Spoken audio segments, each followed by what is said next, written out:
ছোটবেলায় মা বাবা হারিয়ে মামার বাড়িতে মানুষ হয়েছিল বিন্দিয়া। মামা মামি তাকে মেয়ের মতো ভালোবাসলেও নিজের ভেতরের শূন্যতা কেউ পূরণ করতে পারেনি। কিশোরী বয়সে পাশের বাড়ি রমেশের সাথে বন্ধুত্ব হয়। সেই বন্ধুত্ব একসময় প্রেমে পরিণত হয়। তারা দুজন ভবিষ্যতে স্বপ্ন বুনতে থাকে, কিন্তু হঠাৎ একদিন বিন্দিয়া বুঝতে পারে সে মা হতে চলেছে। সমাজের চোখে এ ছিল ভয়ঙ্কর অপরাধ। বিন্দিয়া রমেশকে জানায়, কিন্তু রমেশ নির্দয়ভাবে মুখ ফিরিয়ে নেয়। দিন যায়, মাস যায়। 5 মাসের গর্ভে সন্তানের নড়াচড়া অনুভব করেও বিন্দিয়া শুধু কান্না চেপে রাখে। রাতে ঘুম ভাঙে তিরস্কারের ভয়, পাশের মানুষের গালাগাল শুনে। একদিন নিরাশ হয়ে বিন্দিয়া নদীতে ঝাঁপ দেয়, মৃত্যু হয়তো মুক্তি দেবে ভেবে। কিন্তু জ্ঞান ফিরলে দেখে গ্রামের ভুড়ি মা তার হাত ধরে বসে আছে।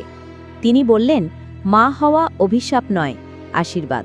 তুমি চাইলে এই সন্তান তোমার জীবনের শক্তি হয়ে উঠবে।